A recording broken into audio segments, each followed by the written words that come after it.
Bienvenidos a la primera unidad del curso de Intervención Sociocultural. En esta unidad vamos a abordar el concepto de cultura desde una mirada antropológica y el carácter polisémico del concepto, para pasar luego al marco legal colombiano que cobija todo lo relacionado con la cultura, específicamente aquello relacionado con el quehacer del bibliotecólogo y la función social y política de las bibliotecas en nuestro país. Finalmente, cerraremos la unidad con un debate sobre la economía naranja y la ley naranja que actualmente se está promoviendo en nuestro país. Entendiendo la cultura como un concepto polisémico, abordaremos para este curso las diferentes acepciones que ha definido el sociólogo Zygmunt Bauman en su libro La cultura como praxis. Según Bauman, los conceptos son atravesados por la historia, el uso y el contexto, lo que genera en ellos transformaciones. En este orden de ideas, cada una de las acepciones que presenta en su obra responden a estos factores determinantes. El autor afirma, además, que en cada uno de los tres contextos la palabra ordena un campo semántico diferente, señala y denota clases de objetos diferentes, pone de relieves aspectos diferentes de los miembros de dichas clases, así como sugiere series diferentes de cuestiones cognitivas y de estrategias de investigación. Todo lo cual quiere decir que en cada caso el término connota un concepto diferente a pesar de mantener intacta su forma. Hay una palabra, pero tres conceptos separados. Al analizar estas tres acepciones, se nos presenta la posibilidad de ampliar la mirada y comprender por qué se generan discusiones frente a su significado y su uso. La primera de las acepciones es la cultura como concepto jerárquico. Desde esta acepción, el autor hace referencia al uso más conocido de esta palabra, el cual permite reconocer la cultura como un bien simbólico que puede ser heredado o adquirido y que genera relaciones de inclusión o exclusión dentro de las sociedades, definiendo las relaciones entre los individuos según el nivel de posesión o carencia de dicho bien. Cuando se habla de cultura desde su concepción jerárquica, se hace referencia a un ideal humano, al cual se pretende llegar, un ideal que otorga estatus y reconocimiento social, que se cultiva y que es responsabilidad de la institución, en particular de aquella encargada de la educación. Visto desde allí, ese concepto no admite pluralismos, pues no se trata de las culturas, sino de la cultura como fin único. En nuestro medio, la acepción jerárquica de la cultura aparece con expresiones como esta persona es muy culta o a aquella le falta cultura, usadas para hacer referencia a quienes tienen o no acceso al conocimiento académico, al desarrollo de habilidades para crear, interpretar o disfrutar de los lenguajes estéticos, o a quienes según su estatus pertenece o no a un grupo social específico. Según el autor, la palabra cultura como concepto diferencial se emplea para dar cuenta de las diferencias aparentes entre comunidades de gentes, en términos de lo temporal, lo ecológico o lo socialmente discriminable. Es desde esa acepción que se hace referencia a otros pueblos, a los modos de vida, prácticas culturales, a la organización social, económica y política que permite diferenciar a un grupo humano de otro.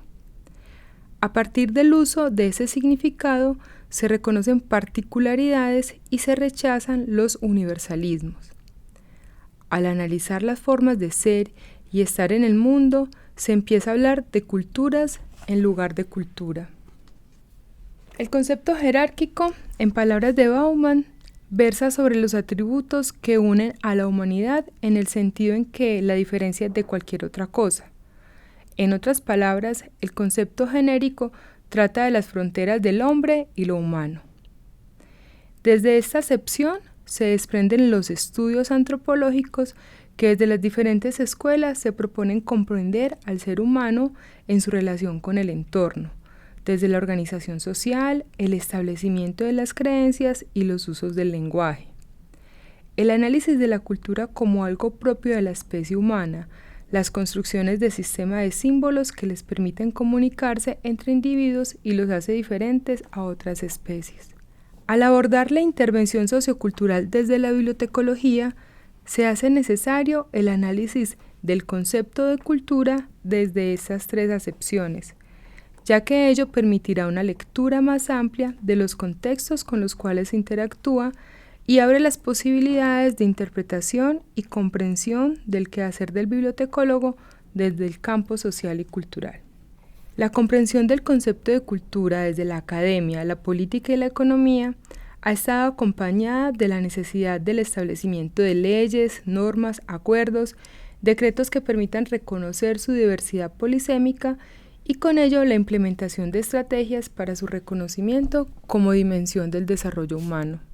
Es por ello que desde la UNESCO, desde la segunda mitad del siglo XX, se han definido acuerdos, convenciones, recomendaciones, declaraciones que orientan las acciones encaminadas al reconocimiento y valoración de las culturas. Inicialmente desde una mirada jerárquica del concepto, pues se relacionaba la cultura con la educación y el arte, hasta llegar a la actualidad en la que se habla de culturas desde una acepción diferencial donde se reconocen las particularidades según las diversidades étnicas. Así podemos ver cómo se establecen convenciones y acuerdos que permiten reglamentar el uso de los bienes culturales, lo que hoy, a la luz de la economía naranja, podría nombrarse como productos creativos. El patrimonio cultural aparece allí como un bien común a través del cual se representan las prácticas y creencias culturales de un grupo humano específico y que por las características lo hacen único. Adquiere un valor especial. Inicialmente se reconocían aquellos patrimonios culturales tangibles, en su mayoría conservados además por su valor económico y estético, como las obras de arte y las construcciones arquitectónicas. Esto se puede observar al revisar las convenciones y acuerdos que entre 1950 y 2005 son emitidas por la UNESCO. Esta línea del tiempo permite identificar, al leer la manera como son nombradas, las transformaciones que se han dado desde el discurso y las miradas que toma aquello relacionado con lo cultural. El establecimiento de normas para administrar los bienes culturales requiere además el reconocimiento del papel de los actores que intervienen en ella. Es por eso que de hablar de los derechos de autor en 1952 se pasa ya en 1980 a considerar las condiciones de los artistas como protagonistas de las prácticas relacionadas con las expresiones culturales, como el arte. Y ahora no solamente se considera el valor de la obra, sino también del agente cultural que tiene que ver con la creación y la producción de esta obra. Y como la cultura no es estática, sino que se transforma gracias al paso del tiempo, a los intercambios culturales, a los avances en la ciencia y la tecnología y a la transformación de los paisajes, se hace necesario promocionar el conocimiento de las diferentes lenguas y el acceso al ciberespacio, el reconocimiento de la diversidad cultural y las posibilidades en términos sociales, políticos y económicos que esto representa. La diversidad cultural no siempre representa la posibilidad de la riqueza en términos de intercambios de prácticas y aprendizajes, sino que también implica la comprensión de la otredad y el respeto por otras formas de interpretar y organizar el mundo. Esto se ha derivado en la necesidad de promover la cooperación entre los grupos humanos, de reglamentar la manera de relacionarnos teniendo en cuenta las diferencias y de recordar el respeto por las prácticas, creencias y bienes culturales. De allí que se crean las declaraciones de la UNESCO relacionadas con la diversidad cultural. En 1966, la UNESCO presenta entonces la Declaración de los Principios de la Cooperación Cultural Internacional. En 1978 se da la Declaración sobre la Raza y los Prejuicios Raciales y en el 2001 la Declaración Universal de la UNESCO sobre la Diversidad Cultural. En Colombia, solo hasta 1991, con la Constitución, se empezó a hablar del carácter pluriétnico y multicultural del país, a reconocer las características de los diferentes grupos étnicos, poblacionales, la diversidad y riqueza cultural y natural y hablar de derechos de acuerdo a las particularidades de cada grupo. Desde los principios de la Constitución Política de Colombia, en los artículos 7 y 8, se menciona que es deber del Estado reconocer y proteger la diversidad étnica y cultural de la nación, además de las riquezas culturales y naturales.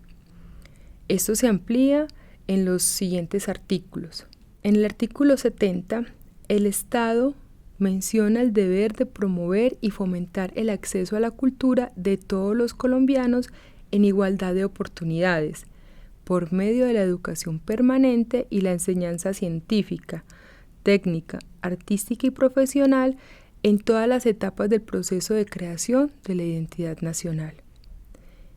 Desde este artículo se dice que la cultura en sus diversas manifestaciones es fundamento de la nacionalidad, que el Estado reconoce la igualdad y dignidad de todas las personas que conviven en el país.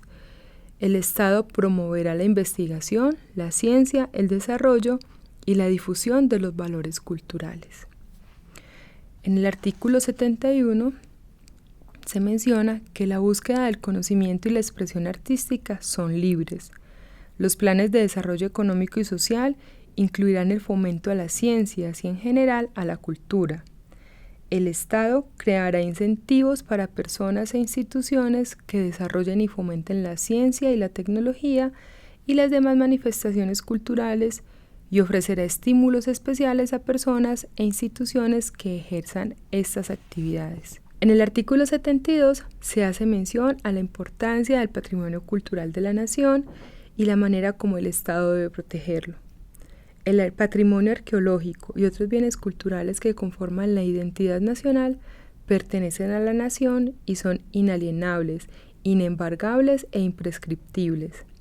La ley establecerá los mecanismos para readquirirlos cuando se encuentren en manos de particulares y reglamentará los derechos especiales que pudieran tener los grupos étnicos asentados en territorios de riqueza arqueológica. En 1997 se hace necesario crear una ley que le dé fuerza a lo ya establecido en los anteriores artículos de la Constitución y se crea entonces la Ley 317 llamada Ley General de la Cultura, por la cual se desarrollan, como lo mencioné anteriormente, los artículos 70, 71 y 72 de la Constitución Política del 91 y demás artículos concordantes que dictan normas sobre patrimonio cultural, fomentos y estímulos a la cultura, y además se crea el Ministerio de la Cultura y se trasladan algunas dependencias a este.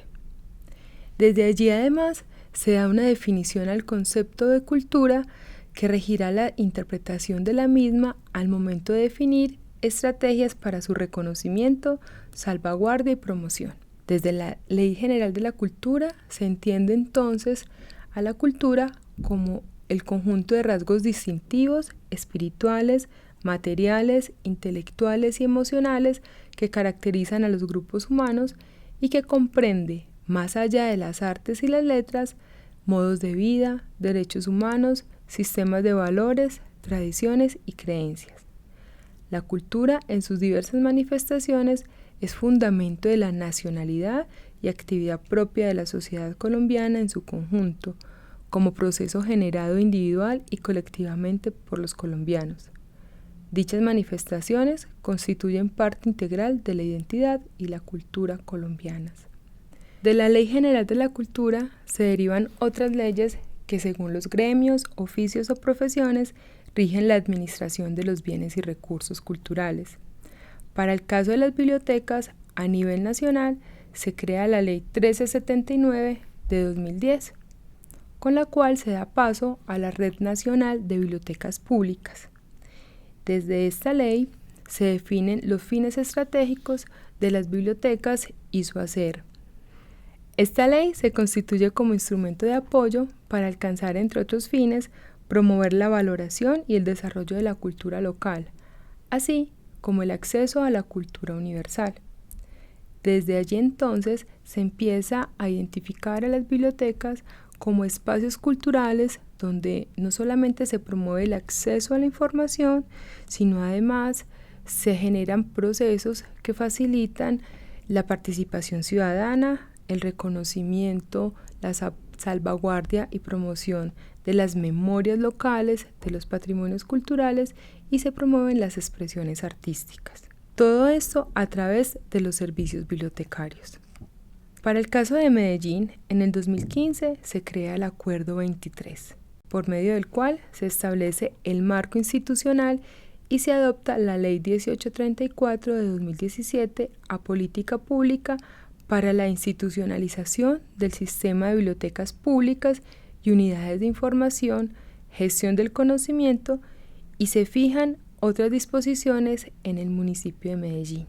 Este rápido recorrido por el marco legal relacionado con la cultura no solo permite comprender cómo está concebida la cultura desde la política y la economía a nivel internacional, nacional y local, sino además reconocer con ello la importancia del quehacer del bibliotecólogo como agente procultural y a las bibliotecas como centros culturales, desde los cuales y a través de la intervención sociocultural se deben reconocer, salvaguardar y promover las prácticas culturales, los patrimonios, las memorias y las expresiones artísticas. Finalmente, para el caso colombiano, tenemos la Ley 1834 de 2017, por medio de la cual se fomenta la economía creativa y a la cual se ha llamado Ley Naranja. Sobre esta ley hablaremos en la próxima sesión, donde tendremos la posibilidad de debatir en qué consiste y de qué manera se relaciona con el quehacer del bibliotecólogo y la función social, política y cultural de las bibliotecas, revisando entonces cómo esta ley y su implementación afecta el desarrollo de los territorios colombianos.